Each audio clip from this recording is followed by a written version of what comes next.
असली बाद में संपादक हो गए थे हाँ कादम्बिनी पत्रिका के। हाँ कल्पम कविनूतना मुदमयी कादम्बिनी बरसतु। हाँ उनका कालम था हाँ। काल चिंतन। काल चिंतन। हाँ, काल चिंतन। हाँ अब लेकिन उसका सवाल अलग था, काल चिंतन से कोई मतलब नहीं था हाँ उस आदमी का। उसने कहा, श्रद्धेय अवस्थी जी नमस्कार। हाँ आजकल विज्ञान और तकनीकी के सघन युग में रहते हुए हर एक प्रबुद्ध व्यक्ति पर ईश्वर की क्या धारणा है, हाँ। यानी ईश्वर क्या है।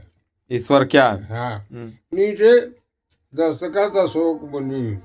हाँ और उस समय कौन अशोक मुनि था? जैन धर्म का सबसे बड़ा गुरु। जैन धर्म का सबसे बड़ा गुरु। जैन धर्म के प्रवर्तक कौन थे? हमें नहीं मालूम हैं? हमें नहीं मालूम है। महावीर स्वामी। महावीर स्वामी। बौद्ध धर्म के प्रवर्तक कौन थे? हाँ गौतम बुद्ध। गौतम बुद्ध। सबसे पुराना है सनातन धर्म। सबसे पुराना है सनातन धर्म। उसके बाद पर्शियन है, पारसी। पारसी। हाँ। फिर जैन और बौद्ध। जैन और बौद्ध। फिर ये आए ईसाई। ईसा मसीह। अरे 2025-26 से आज से शुरू हो गया। हाँ। तब से चला ईसाई धर्म। उसके बाद आया इस्लाम धर्म 1445 वर्ष पहले।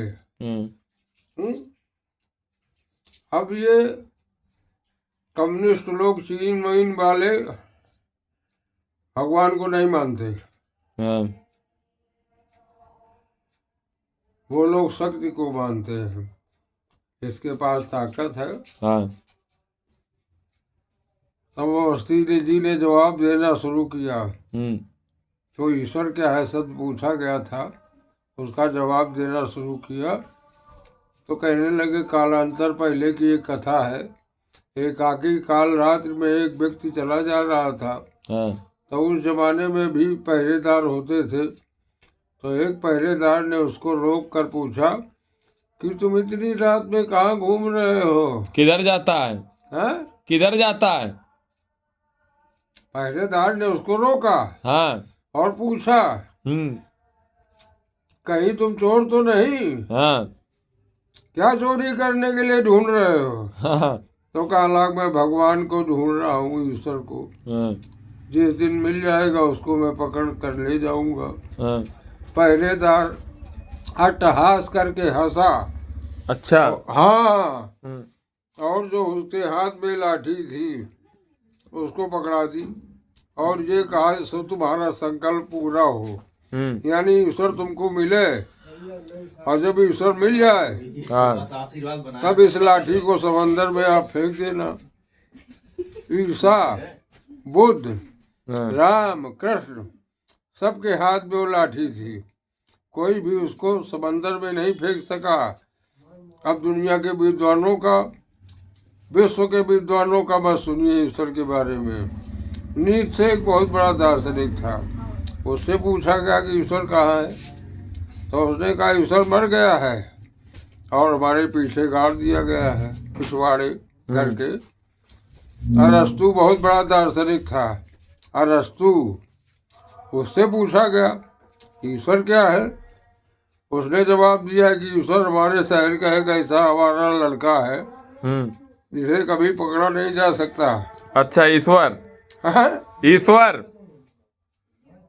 अरस्तु। हाँ।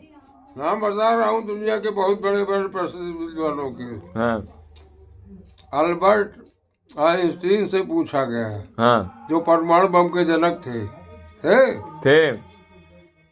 कहने लगे, ये तो भाई आस्था का विषय है। बाइबल में भी यही लिखा है कि ये तो आस्था है। बाइबल किसका ग्रंथ है? ईसाइयों का। हमारी गीता में भी लिखा है, सल से आत्मा विनश्यति,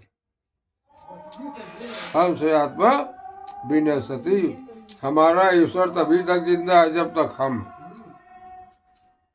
हमारे साथ साथ हमारा ईश्वर भी मर जाता है। लेकिन इसका कुल कहने का मतलब ये नहीं है कि ईश्वर नहीं है।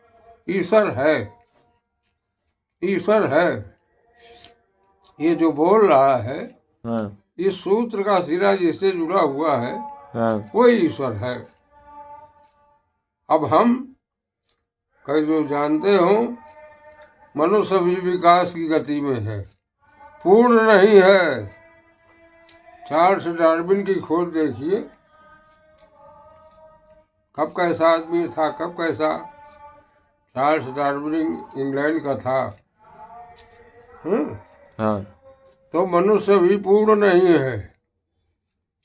गीता में और कल्याण में पहले लिखा रहता है ओम पूर्णमदः पूर्णमिदं पूर्णात् पूर्णमुदच्यते पूर्णस्य पूर्णमादाय पूर्णमेवावशिष्यते। क्या घास के अंदर गंध होती है? आपको दिखाई पड़ती है? नहीं, बोलो। नहीं। तो मनुष्य भी विकास की गति में है, पूर्ण नहीं है। क्षण भर का सुख जीवन भर के तमाम दुख का कारण है। वाह। क्षण भर का सुख सब समझते हो? कोई समझता नहीं है। ओ अपने को नहीं जानता, ईश्वर को क्या जानेगा। हाँ, बेकार का ड्रामा रचे घूम रहा है। और वो बता दो कि हाँ? पत्थर पूजे, पाथर पूजे जो हर मिले तो मैं पूजो पहाड़। हाँ? और हिंदी में बताओ, हिंदी में। यदि पत्थर के भगवान को पूजने से भगवान मिल जाए तो हम पहाड़ न पूजे। बड़े बड़े पर्वत हमने सब देखे हैं, सतारा, नागपुर, झांसी, लॉर्ड डलहौजी की हड़पनीस, इनको लावारिस बता के। अब कह दो सतारा क्यों नाम है? क्यों नाम है? मराठी में तारा माने पहाड़ होता है, वहाँ 7 पहाड़ है, इसलिए उस शहर का नाम पड़ा सतारा। नागपुर तो आप जानते ही हैं। देवेंद्र फडणवीस ये ब्राह्मण है, नितिन गडकरी ये ब्राह्मण है, और सब नागपुर के हैं। गुजराती में मूंगफली को कहते हैं सिंगदाना। मेहसाणा के लोग हमको नहीं जानते, जानते हैं, हमें पूना के लोग जानते हैं। बम्बई से सिल के कपड़े हमारे लिए पहनने को आते थे। हमारा बड़ा मामा रहता था, संपादक प्रकाशक था। हाँ, हमको अच्छे अच्छे पढ़े लिखे लोग, टाटा बिरला सरीखे लोग हाथ जोड़ के प्रणाम करते अभी भी।